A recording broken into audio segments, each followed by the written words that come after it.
ready. Got a good show today. Great show today.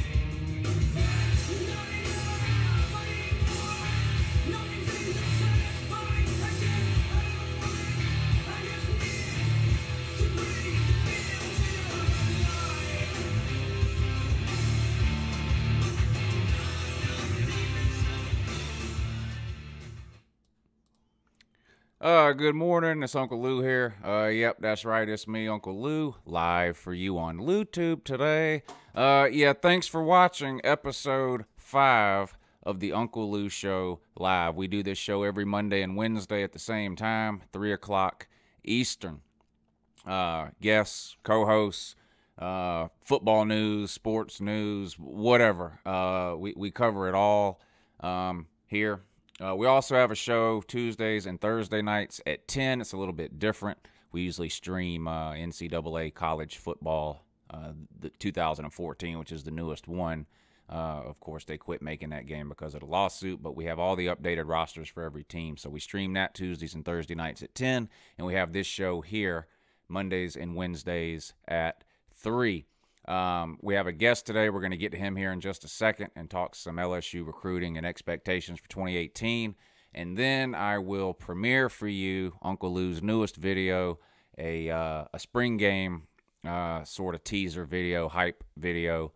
We'll premiere that, and then we'll talk about spring games in general. And we're going to spend about the last half of the show taking phone calls from you guys today. So welcome to the show. I appreciate all you guys tuning in. Up first today is a guy, now I've been watching this guy for a long time. I've never actually talked to him until today, but I've been watching him for a long time, and he has a little bit of a different style than what I do on YouTube, but really that's what makes YouTube great. Everyone is different. Everyone finds their own niche, their own style or whatever. A lot of you guys who watch the Uncle Lou Show are going to be familiar with this guy here. He's a big LSU fan.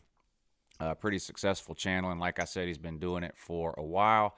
So without further ado, ladies and gentlemen, on the line today, live on the Uncle Lou Show, special guest, TJ LSU Dad. Good morning, TJ. Hey, what's going on, brother? What's going on? Man, I'm so glad to have you on the show for a lot of different reasons. I used to watch you on YouTube, I think even before I started doing college football videos myself on YouTube. I know you've been doing it for a while. Now, like I mentioned, a lot of the people who watch Uncle Lou also watch your channel, but I'm sure there's some maybe that don't. They haven't found you yet or don't know who you are. So take a minute and just kind of introduce yourself and let them know exactly what it is you do on YouTube. Yeah, thanks for having me on, man. I really appreciate it. You know, I started a few years ago just doing commentary on LSU football, in particular during the Les Miles years, man. Like, it got rough on us, you know, towards the tail end of there, you know. Right. And it just caught on, especially when you have these big epic games like, you know, the Alabama game, you know, the Ole Miss games, you know, those big traditional games. It was games like that sort of attracted the fan base to me, and really it's just commentary, man. Just same thing that you're doing, giving a different perspective, because a lot of times when you have these guys in sports media, the ones who officially cover the teams, they don't ask the questions we need asked. You know, they'll ask questions, but they don't ask the questions we need asked. You know, and that's what I do. I just put out the questions and cover it uncut, and you know, the people who have supported me, they seem to appreciate that, and I appreciate them. Yeah, like I said, I've enjoyed watching you over the years, and every time I have a YouTuber on, there's a couple of questions I always like to ask them. First off, do you have the same curse that I have in that people love to watch me lose? You talked about big games attracting a crowd to your channel, and I get that too. You know, obviously I had a big spike in views for the playoffs and the national title game and stuff like that. But anytime Georgia loses a game, I'll get 4 or 5 times the number of views as we get when win. It's almost a double-edged sword for YouTube creators, right? Because you want your team to win, but you also want people to watch. Do you have that same gift/curse on your channel? We're going on a decade almost of losing to Alabama. So right. it's the Alabama games that really send the majority of that crowd my way, because I'm going to pick my Tigers right over Alabama. But and they're having an amazing run, man. Congratulations to Nick Saban and his crew out there at Tuscaloosa. Amazing run they're having. But a lot of I can pick really good until it comes to certain games that I want to win. Right. And LSU, Alabama, we dropped a hard one to Mississippi State. And, of course, we dropped to Troy. Brother, when we lost to Troy, I mean, you're talking about trolls, the gates of hell of trolls. But hey, I hear you. From everywhere. I understand. I guess you probably remember Kirby's first year 2 seasons ago, our second game of the year, we played at home against Nicholls State. Now, we won, but barely, and it really took a couple of miracles in the fourth quarter for us to pull off that game. I remember that game. So I can imagine. It was scary. It was scary all the way into the fort. I can imagine. I can imagine the attention you drew when y'all lost to Troy this year, because we came pretty close to doing it. It was painful, and let me say this about Kirby. I suffered Kirby at LSU. I suffered under his defenses, man. And when you guys hired Kirby, I got really concerned, because I said, at first we were dealing with one dominant team like Alabama.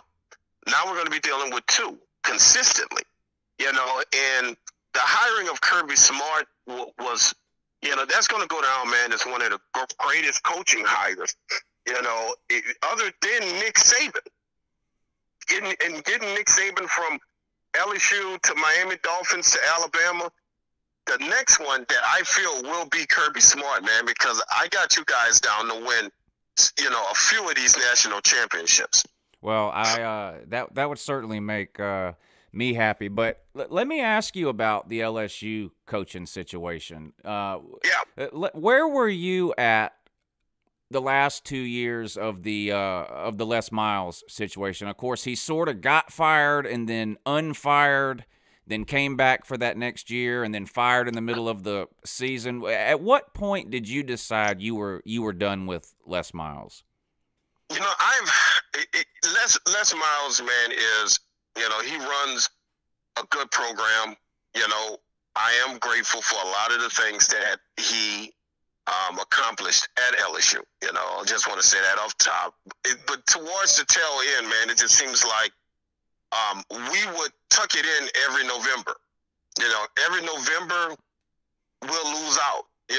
Then sort of luck into a bowl game, some garbage bowl, win that game, and that sort of became our pattern. Every year the same thing. So if you go to Google and type in "fire Les Miles," you will pretty much see what my position was, because I became probably one of the loudest voices, and I started around 2015. 2015, we went into Alabama with, we were, I want to say we were number 2 or number 1 team in the country. We had Leonard Fournette set to win the Heisman Trophy. And we went up to Alabama and ran toss left, toss right all night, running Leonard Fournette into 11 guys, man. Alabama was daring us to pitch the ball. And it was at that point I said, something is wrong with us offensively. It's not changing. They're telling us it's changing. We need to go into a different direction, because Les Miles is not going to separate himself from Cam Cameron. And Cam Cameron, offensive playbook, killed us. He killed us, man. And so that's sort of why I wanted to move on from Les Miles. I saw a lot of similarities, really, between the coaching change situation at LSU and Georgia. Now, obviously, Les Miles won a national title, and that was something Mark Richt never accomplished. But you're talking about two coaches that were never really had terrible teams. I mean, Mark Richt was averaging 9-10 wins a year. Les Miles, about the same. Do you think that, and this is sort of my opinion on it, but you sort of become a victim of your own success. In other words, if you inherit if you're winning 4 games a year forever, and then you get a coach that wins 8 or 9 games, like look at Kentucky for example. You know, they're happy, they're winning 8, 9 games a year, or 7 or 8, making a bowl game. But Georgia and LSU, I mean, you can only be close for so many years before fans just start saying, I want to take the next step, and if this coach isn't going to get us there, I'm willing to take that gamble, get rid of a coach that's winning us 8, 9, 10 games a year in order for hopefully have that risk pay off to be able to take that next step to a conference title, a playoff, a national title, that kind of thing. You know, football coach, the role of football coach is serious business down here in the South.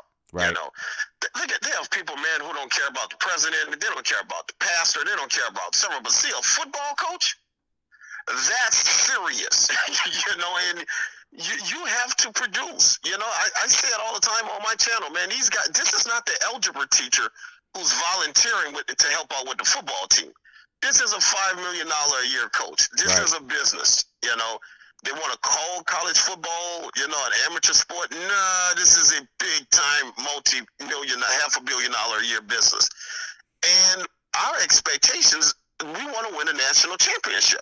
Just like Georgia, you guys, your expectation is now to win a national championship. And the last time we were really in the conversation, man, was, you know, 2011. And we had Alabama to come to Louisiana and shut us out in the Superdome 21-0, you know. And our program, brother, had, you know, we haven't been the same, you know, since then. You know, it did something. It took us a while to shake it, and I think Coach Orgeron, man, in the steps that he's taking right now, he's going to be the one to put us back in the conversation, because right now, you know, I'm tired of being a sparring partner to help, you know, Alabama get ready to go to the SEC championship. It's time to restore order and get to the SEC championship and on to a national, you know, and get on to this playoff thing. That's sitting out there that we haven't had a chance to check it out yet. Yeah. Most of the LSU fans that I'm in contact with seem to be about 50-50 on the Ed Orgeron thing. Some aren't completely sold. Some are saying, you know, give him a few years, that kind of thing. I don't know. I'm still sort of on the fence on him personally. Yeah, I love him. Myself. I love him. You know why I love him? When he took the job as the interim coach. Right? This is when I knew Coach Orgeron was our guy. When he took the job as the interim coach, within an hour of having that job, the first thing he did was fire Cam Cameron. When he fired that offensive coordinator immediately after taking the job, I said, this is our guy, because he understands, you know, what our problem is. Our problem is we don't have an offense. Right. You know? We come in with these big, powerful defensive, man. We legendary guys. Like LSU is putting in guys. You know, we had 2 guys from the secondary going the first round last year. Right. You know, we have championship defense, right, with high school offense. That's become our signature. You know, I'm looking at Georgia. I said Georgia got 3 and 4 of everything. You know, look at their running backs. Look at their quarterbacks. You know, you guys had a quarterback go down. And you're in a plug-and-play kid, just in the game, you know?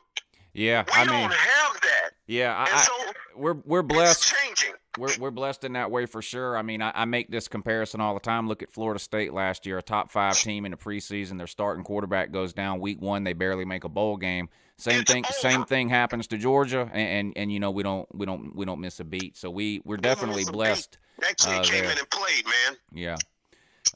This is Uncle Lou. Here, y'all are listening to the Uncle Lou Show live here on LouTube. Special guest today, TJ LSU Dad. He has a YouTube channel. You guys make sure and check it out. If you just do a YouTube search for TJ LSU Dad, he'll come up. So if you guys aren't subscribed to him, make sure you check him out. Now, TJ, obviously this year Georgia had a couple of, all-time classic games with the Rose Bowl and the national championship game going into overtime. Yeah. But before that, looking back over the last few years, probably the most exciting, best Georgia game I've seen over the last 3 or 4 years before this year was the last time Georgia played LSU. That was in Athens 3 or 4 years ago, 5 years ago maybe.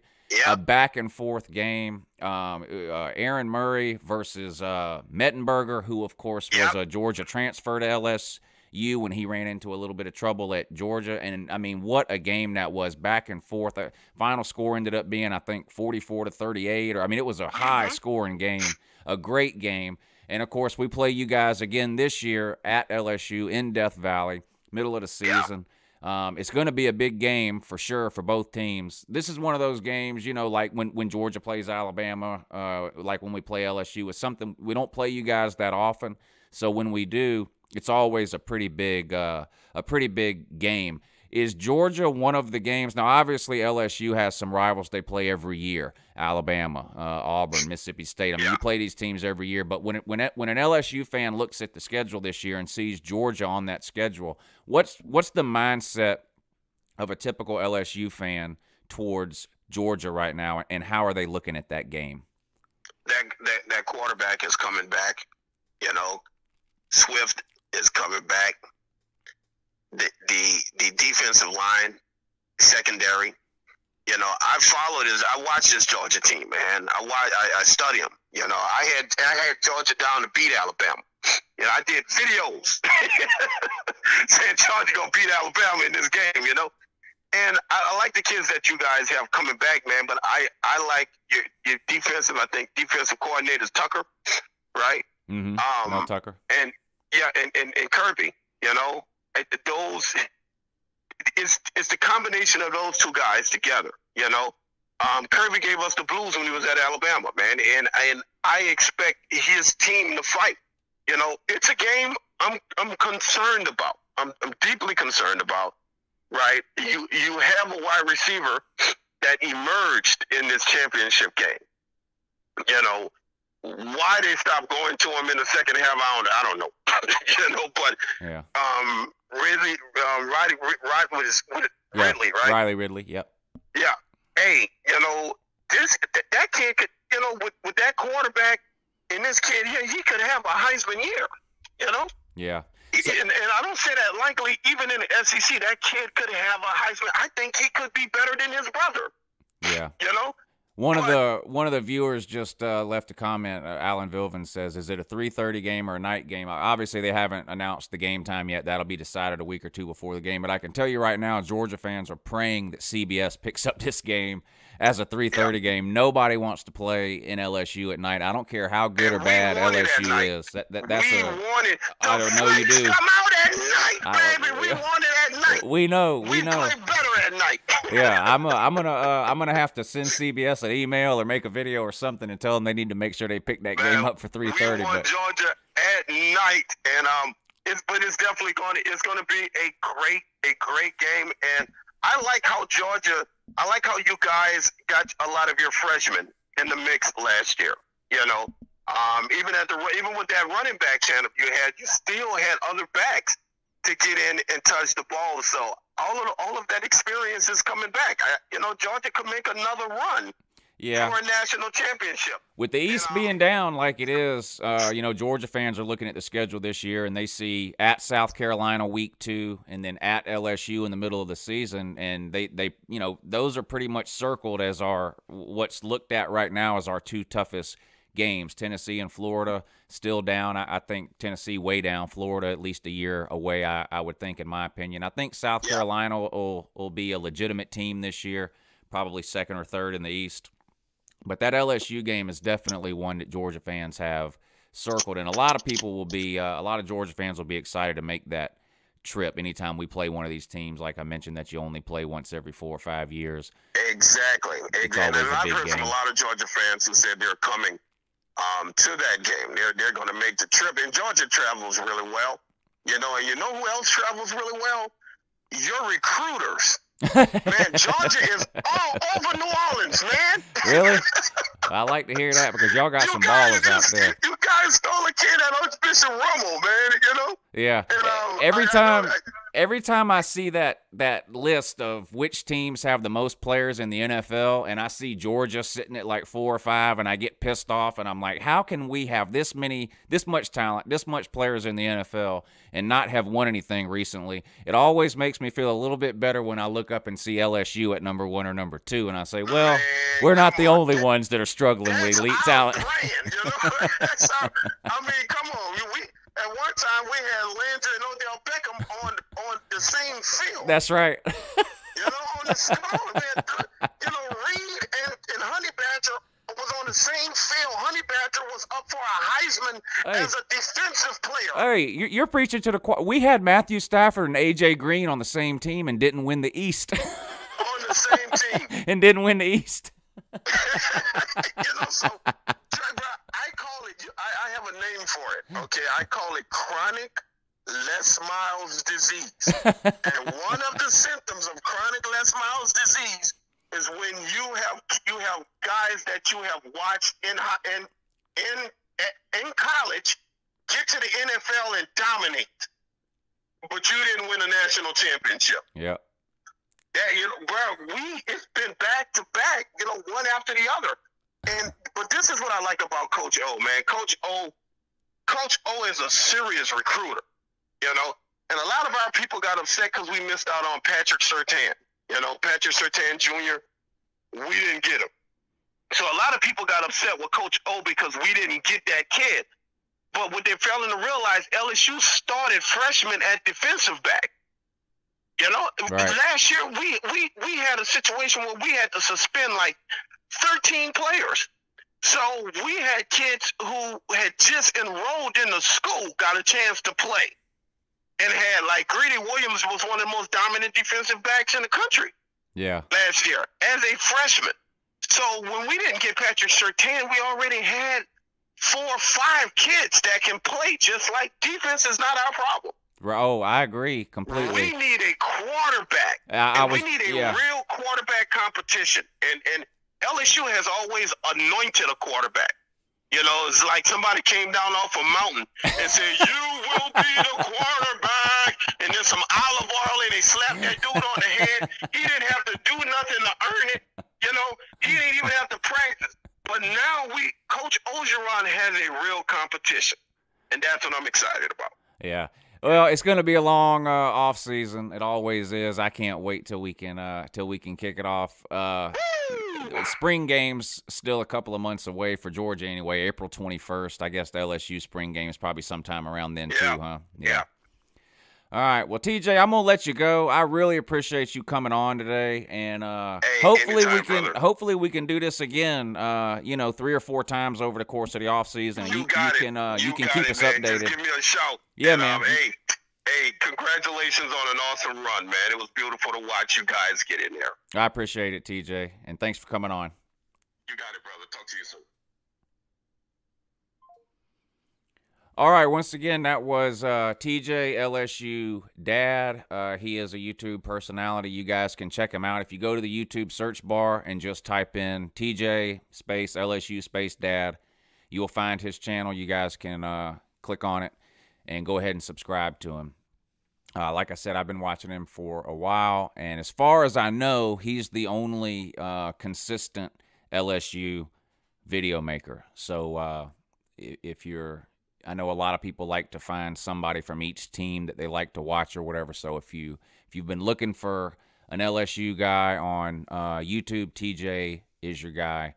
You guys go sub him up. All right, moving on. And we are going to take phone calls today in about 5 or 10 minutes here.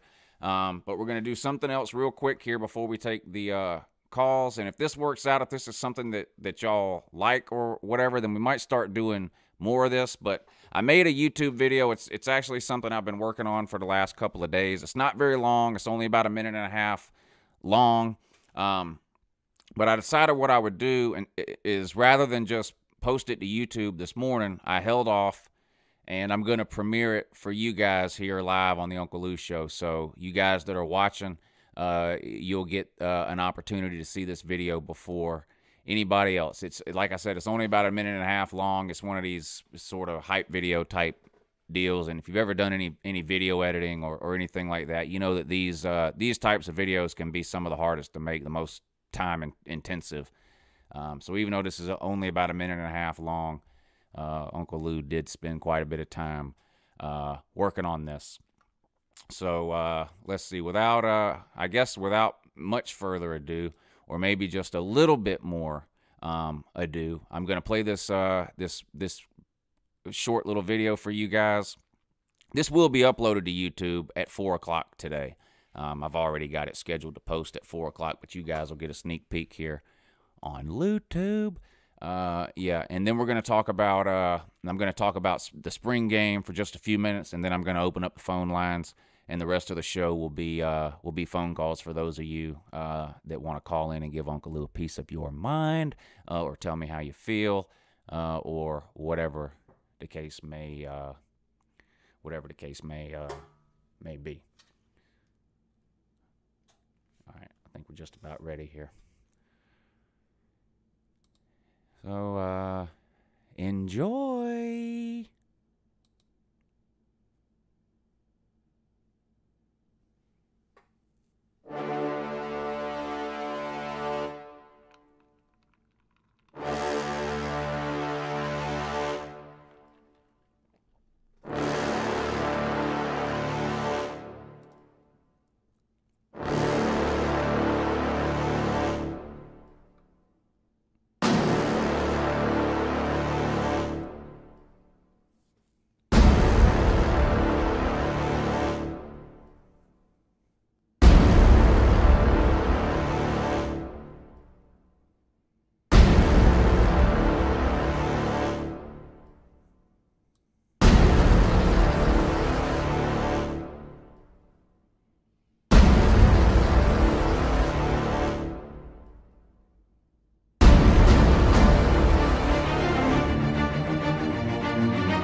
Woo! Yes, sir.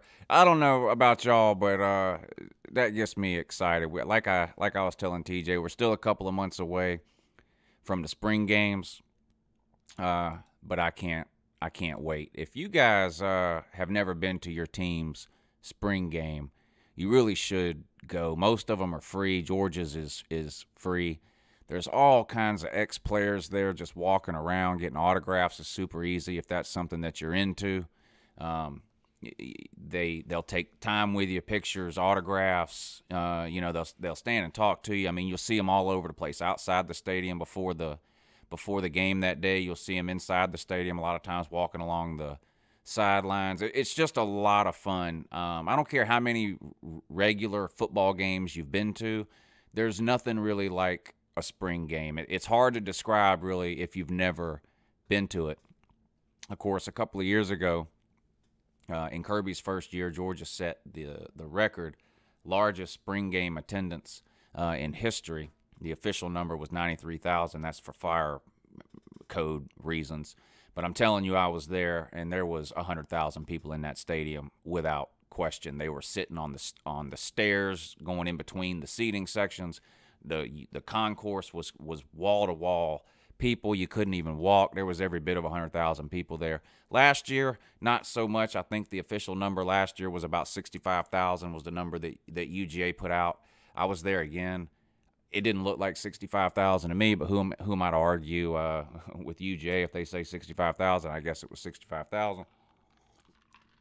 But Kirby has called on the fans again this year to sell the stadium out for G-Day. You know, hashtag 93K Day is what they were calling it last year. Will it happen? I don't know. A lot of it depends on weather, obviously. But it is April 21st, so a couple of weeks after Masters Week, so no excuses there. That was a boneheaded thing Mark Richt did for several years. He had the G-Day, the spring game, on the Saturday of Masters Week. And, a lot of people are football fans, Georgia fans, but a lot of people go to the Masters too. And it just was a bad decision. But they fixed that now. They have it the week after Masters Week now, so you don't have to worry about any of that. But I love the spring game. I can't wait to go. We all go, me, Mrs. Lou, Luann, Lou Jr., we go every year. And like I said, there's no experience like it. I don't care how many games you've been to, bowl games, home games, away games, neutral site games, the cocktail party, SEC championship games. There's nothing like the atmosphere and everything of a spring game. I wouldn't miss it for the world. And hopefully a lot of you guys can go. I know a lot of people have sent me messages on here and Twitter and Facebook and different places saying that they're going to the spring game and they'd like to meet me and that kind of thing. And I always meet a ton of people every year at the spring game. I'm in the same two places every year. I spend most of the day over across the street from the whole street parking deck out in front of the Special Collections Library, the big grassy lawn area that they have out in front of the Special Collections Library. And then I walk over towards the Tate Center an hour or so before the game and hang out there for a little bit before heading into the stadium. So any of you guys that are going, I'd love to meet up with you guys, hang out, and have a good time. And if you're not a Georgia fan, let me know in the comments, or I'll open up the phone lines here in a second and you can call me. But let me know, have you ever been to your team's spring game? Do you like it? Is it something you would do again? Do you have plans to go maybe for the first time this year? If you're a Tennessee fan, how happy are you that Butch Jones is gone? Obviously, you're happy for a lot of obvious reasons.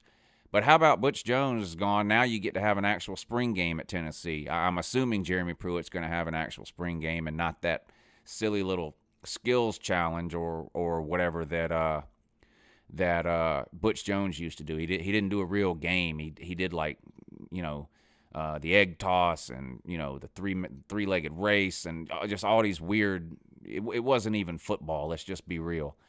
So I guess if you're a Tennessee fan, you can look forward to the spring game this year for the first time in several years. You'll actually have one instead of a series of pointless carnival side games, which is basically what it used to be.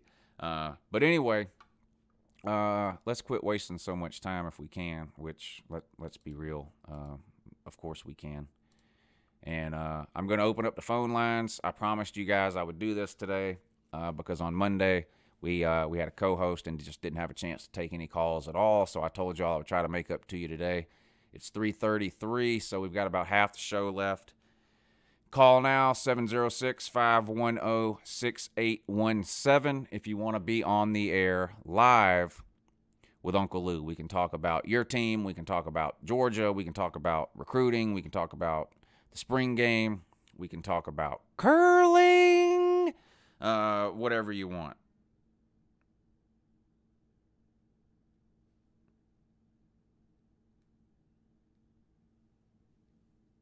Good morning. You're on with Uncle Lou. Go ahead and tell me how you feel. Hello? Hello? All right, try again. Why does this happen more times than not? I don't know. But eventually people will get it figured out. So yeah. The spring game. Early enrollees. That's one of the biggest reasons to go to or to watch a spring game, in my opinion, because let's be honest, you're not going to find out much about a team at the spring game, but it is fun to watch some of the freshmen that you've never got a chance to see play before, right? The early enrollees, the kids that enrolled in January. So, for Georgia, you get to see kids like Justin Fields potentially play for the first time in Sanford Stadium during that spring game in April at G-Day. And every team's the same. If you had a kid that early enrolled, they're eligible to play or practice all spring and, of course, then play in the spring game. We got to see Jake Fromm last year, and he looked pretty good. Now, granted, he was throwing against, a second, third, and fourth string defenses, and so you always have to kind of, hedge your bets there. Take everything with a grain of salt. A kid comes in and lights up a bunch of walk-on defensive backs doesn't necessarily mean he's going to be the next Tom Brady. Now, in the case of Jake Fromm, it turned out to be pretty accurate. He had a pretty good year coming in off the bench after Jacob Eason got injured. But it is fun to see these kids play. And you get to see a lot of the sophomores, juniors, and seniors play, too, who you don't get to see play a lot on Saturdays. Maybe they're stuck on the depth chart or whatever the case may be. So you get to see a lot of players play that normally you don't get to see. Sorry, somebody sent me a message here.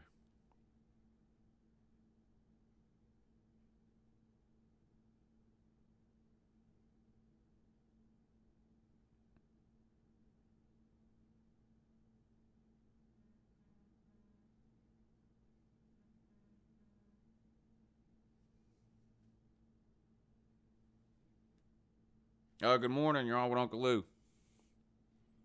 Uncle Lou, what's up? Hey, good morning. What's going on? Who is this? Good morning. Hey, I want to talk some NFL with you for a minute. Let's do it. Is Tom Brady the GOAT? He is, in my opinion, and I fought that for a long time. I was on the side of Joe Montana for a long, long time.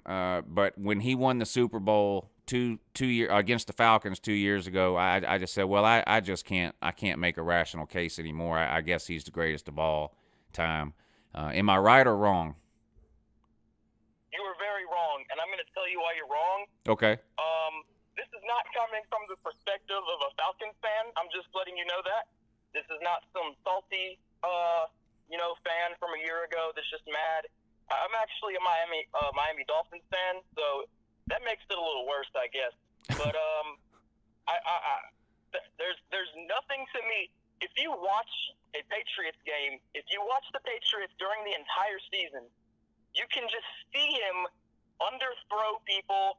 In the passes that he does make, 90% of them, and I'm not even exaggerating that amount, are simple short passes, 5-yard routes, every single time. He's got, who's he had his entire career? All the receivers. Nobody. Wes Welker, Amendola. He's got Cook. They can create way more separation from anyone on the defense than anyone ever. I'll give all the credit to Bill Belichick. Tom Brady does not deserve any credit for what the Patriots have done. No credit at all. Adam Vinatieri. No. Can you? All right. No credit. Here would be my argument. Can you tell me, over the last 15 years, which Patriots players are Hall of Fame players? Randy Moss. He was there for 1 year at the very end of his career after his prime. It's okay, but Tom Brady's not the reason why, though. That they're all. Randy Moss was good before he joined the Patriots. And then what happened when he joined? He threw for 50 touchdowns and almost went undefeated.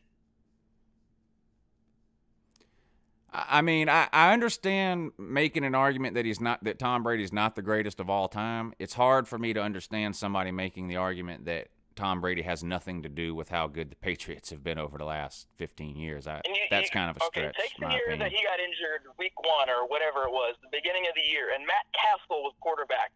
They went 11-5. That's pretty good.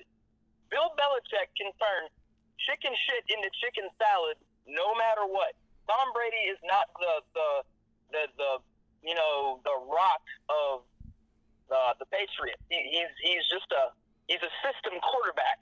I can't think of any player the Patriots have had consistently over the last 10 years not named Tom Brady. They bring new players in every year, and the result is the same. The only thing that's the same is Tom Brady. Who is the greatest, in your opinion? Who's the best quarterback of all time? Well, you said Joe Montana earlier, and you wanted to make the case with the Super Bowls and all that. Well, Joe Montana won 4 in the span of 10 years. That's like 2. That's one every 2 years. That's incredible. And he had to retire because of injury after, 14 years? Now, name the Hall of Famers off of that San Francisco team. I'll start. Joe Montana, Jerry Rice, Roger Craig. I could go on and on. Where is Tom Brady's Jerry Rice? Where is Tom Brady's Roger Craig? Where is Tom Brady's Ronnie Lott? Well, I told you he's had a bunch of great receivers. He's got Gronk can catch anything that he puts up except for the last play of the Super Bowl. How good? Welker, How good was Wes Welker when he got traded to the Broncos? He was garbage. And you're forgetting Aaron Hernandez too, the greatest tight end of all time. Huh? Okay. Aaron Hernandez? Troll or no? Sorry? Oh, no, I'm not a troll. Come on, Lou. Gronkowski. Now I'll give you Gronkowski. He's a beast. He's top 5 tight end of all time. But Aaron Hernandez, no. Okay. Let me ask you one more thing. If Aaron Rodgers was on the Patriots, if he'd been on the Patriots instead of Tom Brady the last 10 or so years, do you think that they would have won more or like one more Super Bowl? Do you think they would have been better with Aaron Rodgers?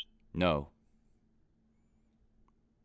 No. Why not? New England doesn't have. Why is that? Look at the wide receivers that Green Bay has versus the wide receivers that Tom Brady has. It's night and day. That's what I'm saying. Jordy Nelson, better than any Patriots receiver. I mean, the Packers have 3 receivers that are better than any receiver the Patriots have ever had, other than Randy Moss. You're trolling. I'm not trolling. I'm not trolling. I'm not trolling. You're trolling. Yeah, that's troll. Not trolling. Listen, like I said, speaking of trolling, you can make an argument, and that's okay, that Tom Brady is not the greatest of all time.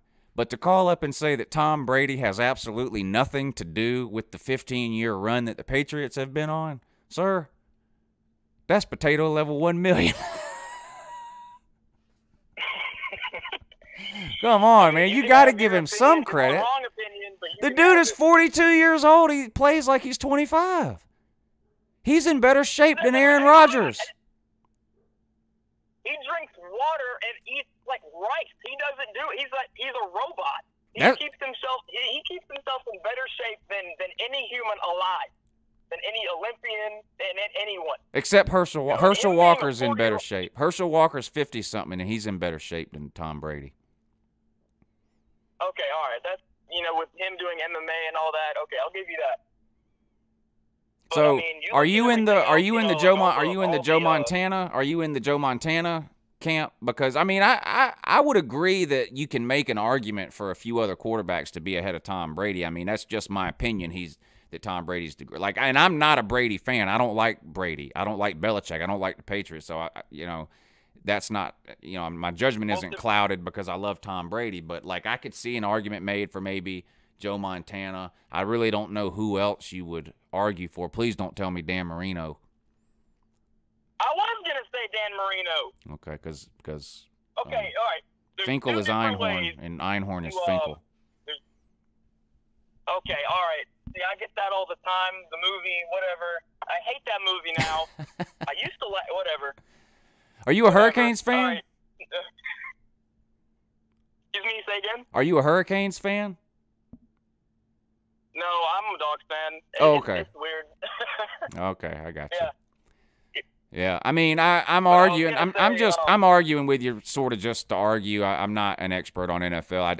It is my opinion that Tom Brady's the greatest of all time, but I don't think take the basketball analogy, right? Michael Jordan versus LeBron James. I think Michael Jordan's the greatest of all time, and if anyone thinks LeBron James is the greatest of all time, I think they're an idiot. I don't think that's the case with the Tom Brady. I don't think that's the case with the Tom Brady versus Joe Montana. I think rational arguments can be made for Joe Montana. I think it's pretty close, but I do think it's a bit of a stretch to say that Tom Brady has nothing to do with the success that the Patriots have had. He's a system quarterback. Belichick gets all the credit. Yeah. Well, we're gonna have to agree to disagree on that, but go Dogs though. Go Dogs. All right, thanks for the call. Now that's the first time I've ever heard that argument made. I hear this debate all the time about Tom Brady and is he the greatest, and a lot of people hate Belichick, Brady, and the Patriots, and so it's hard for them really to be objective about that conversation in general. I'm not saying that applies to that caller there. But I hear the argument all the time about who's the greatest, Tom Brady or Joe Montana, and I really think arguments can be made for both of those. I have a hard time thinking of a third name to even try to put in that conversation. It's not Peyton Manning. It's not John Elway. I mean, those were great, elite, all-time great quarterbacks for sure. I just think there's another. If you're talking about like a Mount Rushmore of NFL quarterbacks, I think you've got Brady and Montana on top, and maybe another layer of elites underneath that.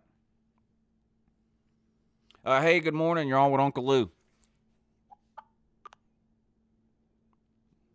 Yeah, changed their mind. Area code 315. I guess you changed your mind.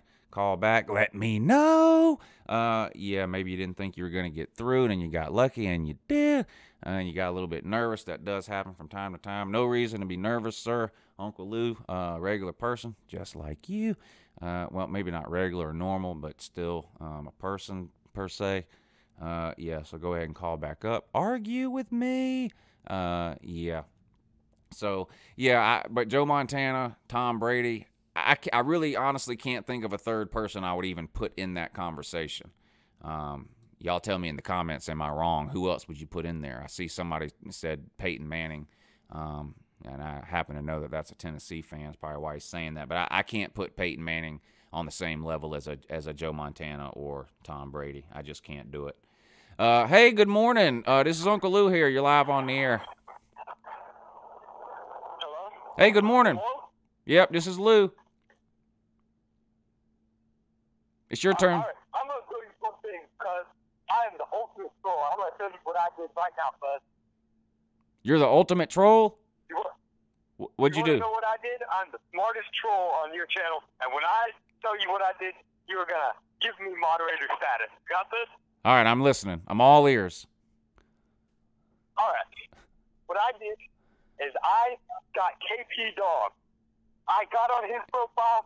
I made a whole new profile, all copying everything he did, even who he had subscribed to. Now, after I did that, I asked you for mod, and I got mod.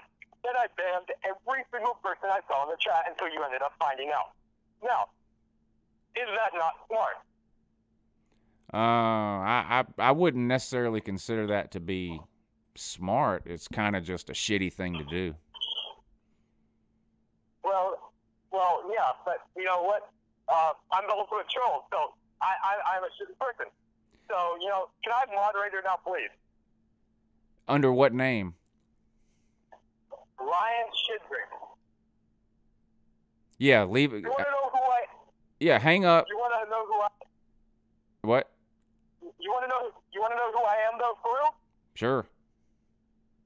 I am Harambe, Alabama man, Clemson man, and like 14 others, just so you know. So you have a lot of free time. Yes, I have a lot of free time. I have no life, just like you. Yeah. 14 accounts you have, you say? I'm sorry, you broke up. Can you repeat that, please? About 14 accounts you said you have? Yeah, I have about 14 accounts. All of them have been banned at this point, so I keep making new ones, you know. Yeah. I'm about happy. You're actually right though. That was a world-class troll job. If you'll hang up right now and then just comment in the comment section, I'll mod you. Thank you so much, Uncle Lou. I'm proud of you, Give me sir. a war eagle. I'm proud of you. 14 accounts. Wow. I really don't see how people keep up with that, to be honest. I have 2 YouTube accounts. I have an Uncle Lou account, and then I have just another dummy account. But it's not even for trolling. It was just my like regular YouTube account I had before I ever made a YouTube channel. So, but that guy's really proud of himself. No doubt about it. And here he is. Yeah, you're going to be on. Just hold on a second here. This is very important, what I'm doing here right now. Yeah, hey, good morning. Hold on 1 second, okay?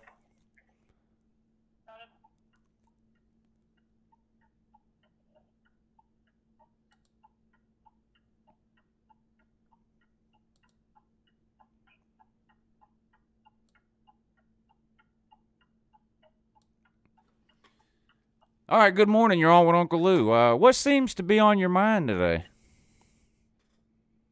I just want to know what your opinions are on Tennessee's recruiting class versus like Georgia and Vandy's recruiting class that they got. Well, I think it's better than Vandy's class, and it's not even in the same universe as Georgia's recruiting class. That's not a knock on Tennessee, or that's not me trash talking. I mean, Georgia has what most people consider to be the second greatest recruiting class of all time, whereas Tennessee finished, 20 or 21, something like that, which is really pretty average for Tennessee, below average, really.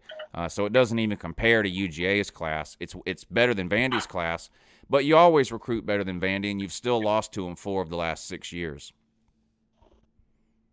I'm not a Tennessee fan, by the way. Oh, okay. Well, who's your team? Vandy fan. Oh, you're a Vandy fan. Well, you got bragging rights over Tennessee for days then. I mean, you Yeah, that's true. yeah. So based on like what Vandy lost, I know we lost a lot of receivers last year. We lost a lot of our secondary who graduated. Do you think the Vandy finishes better than 6 or better than Tennessee in that matter? I think Vanderbilt. It's hard to judge Vanderbilt. I do like y'all's quarterback. I think losing Ralph Webb is going to hurt you. He's one of the best players really that y'all have ever had. Your running back. It's hard to say. I like Derek Mason. I think he's doing a pretty good job there.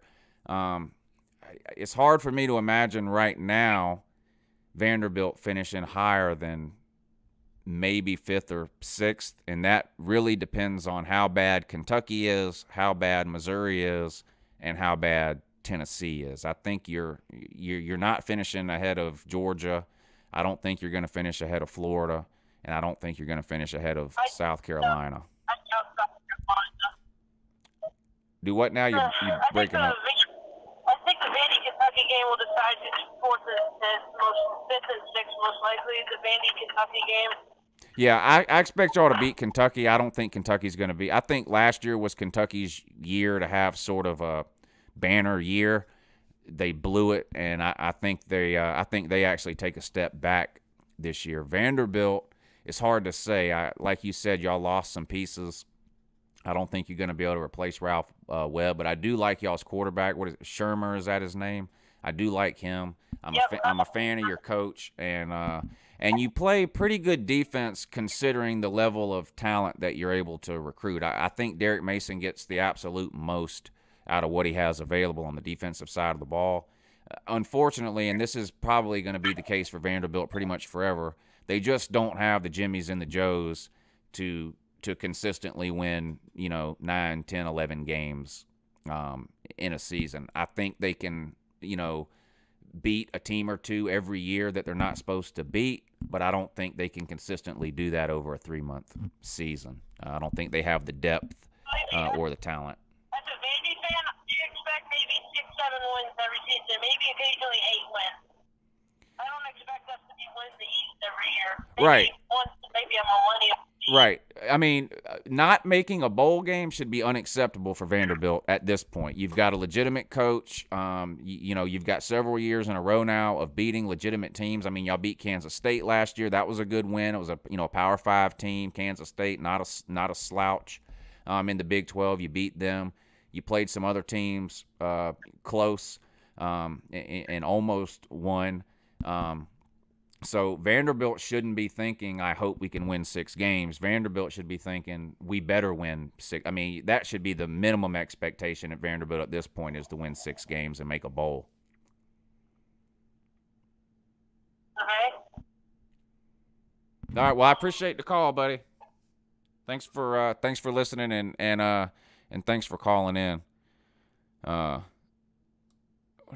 This comment section is ridiculous. Today. Anyway, yeah, I had a hard time hearing him, so I'm pretty sure y'all probably did too, but that was a Vanderbilt fan, and he was asking about expectations for this year and could they finish 4th or 5th in the SEC East, and I think that's probably about right. They're not finishing ahead of Georgia. They're not finishing ahead of South Carolina. I don't think they're going to finish ahead of Florida either. They're pretty much duking it out with Kentucky, Missouri, and Tennessee for the 4, 5, 6, and 7 spot, in my opinion. Let's take another call from the 334 area code. Hey, good morning. You're on with Uncle Lou. Uncle Lou, I thought you were going to mod me, buddy. I just called, and you didn't mod me. I forgot, man. Leave another comment, and I'll mod you. I'm sorry. I hit the wrong button. Bro, if you Make moderator is right underneath remove comment, and I'm trying to run this show and produce this show and answer phone calls and make you a moderator all at the same time. And I just accidentally hit the wrong button. But if you'll just comment again and let me know who you are, then I promise I'll make you mod. Okay? You're good. You're good people, man. You're good people. Thank you for the call. The trolls are not winning.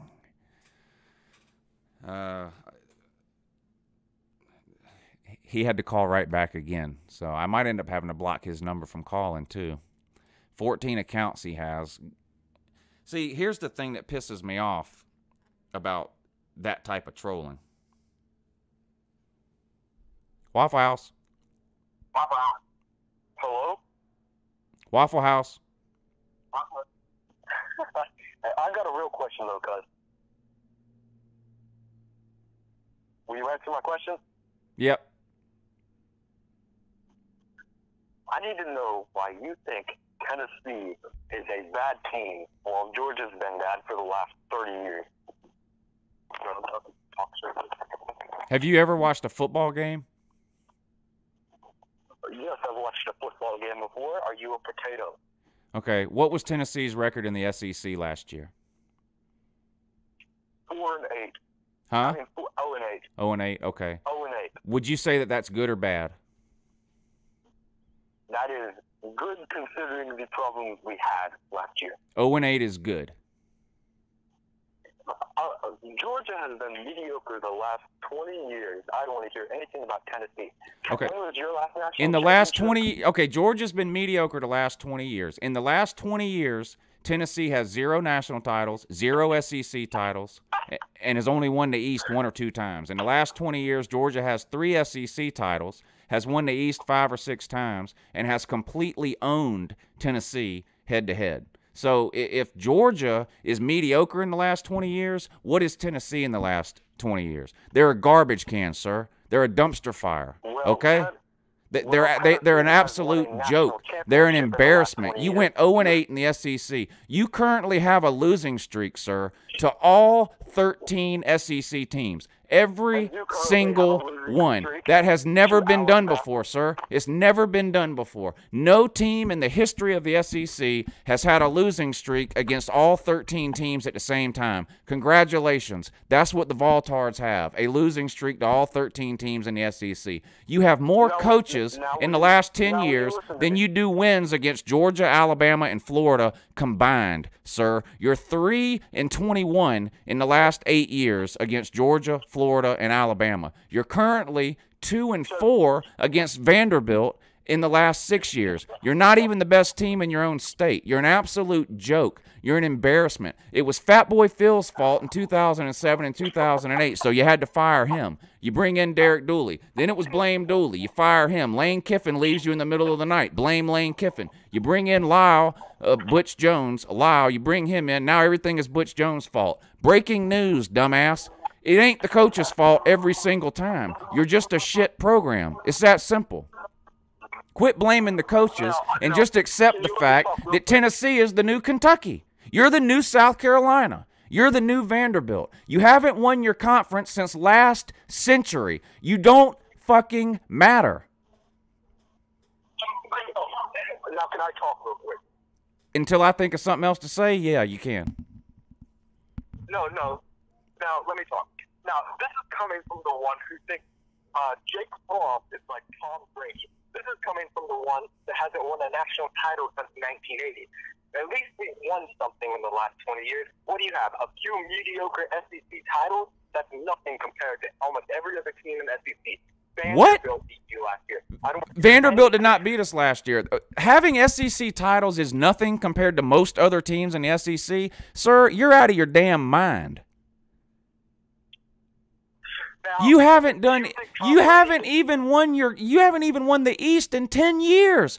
10 years, you haven't even won the East. Georgia's won the East 4 or 5 times in the last 10 years. You haven't won the SEC this century. Georgia's won the SEC 3 times this century. Winning a national title in 1998 is not helping you in 2018. It's just not. The kids that you're recruiting to come to Tennessee weren't even alive the last time Tennessee won a conference title.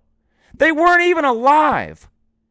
You're recruiting 16, 17, and 18-year-old kids who were not born the last time Tennessee won the SEC. Winning a national title in 1988 doesn't have 2 hoots or a holler to do with the fact that you went 0-8 right now. Sir, you suck now. Congratulations on being good in the 90s. Congrats. Hats off. You won multiple SEC titles and a national championship. Now, according to you, according to Voltard fan, Tennessee has had 1 good year in the last 60 years. That's what you're telling me. Tennessee has had 1 good year in the last 60 years. You have 1 national title in the last 60 years, and you just told me that because Georgia didn't win the national title this year, it wasn't a good year. So Tennessee's had 1 good year in the last 60 years, and you're going to sit here and tell me Tennessee has a tradition of being a football powerhouse? Sir, what kind of tradition is it if you've had 1 good year in the last 60 years? You can't get recruits to come to your own school. Cade Mays can hit the University of Tennessee with a rock from his house. He couldn't get out of there fast enough. He's in Athens.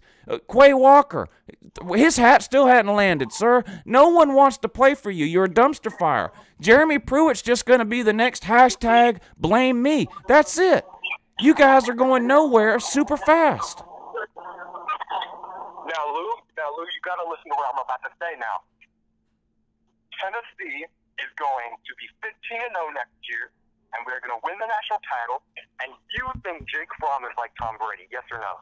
No. Look, listen, I've been harder on Jake Fromm than any Georgia fan on the face of the earth. Georgia fans hate me because I don't think Jake Fromm is a superstar quarterback. So you haven't been paying attention or listening or understanding. That's probably what it is. I know for a fact you've been listening, so it must be a comprehension problem.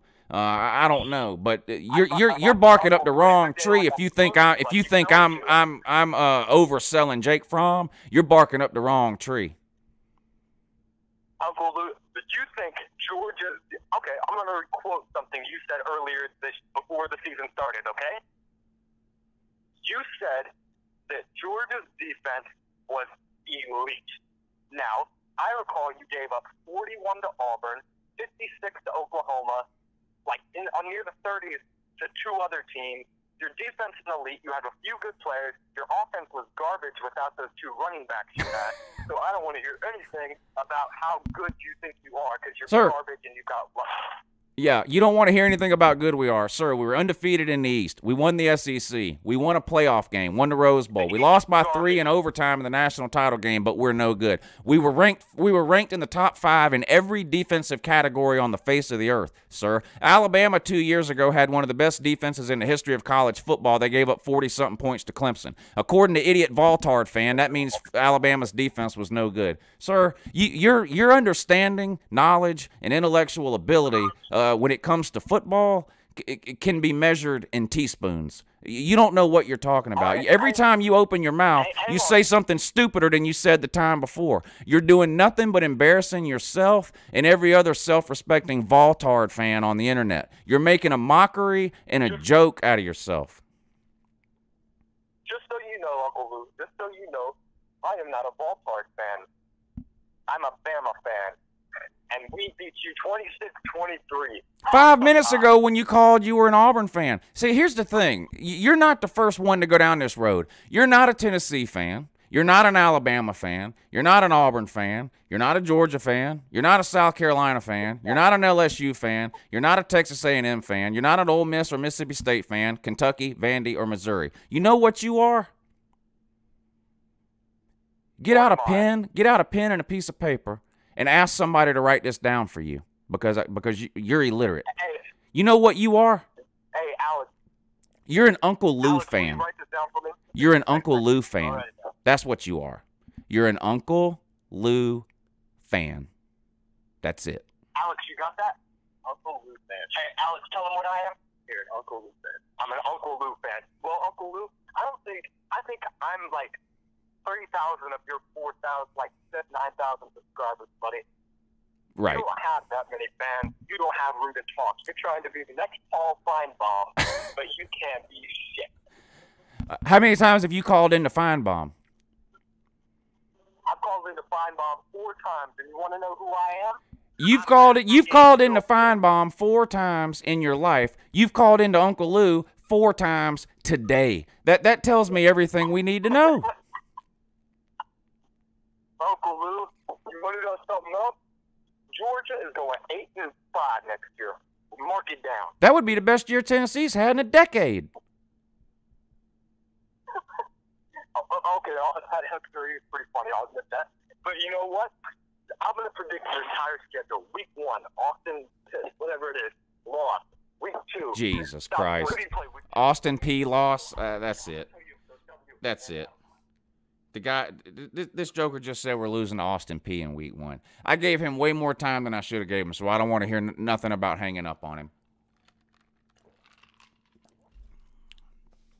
And now we're over time now too. That might be the real Matt from Gainesville. Y'all might be onto something there.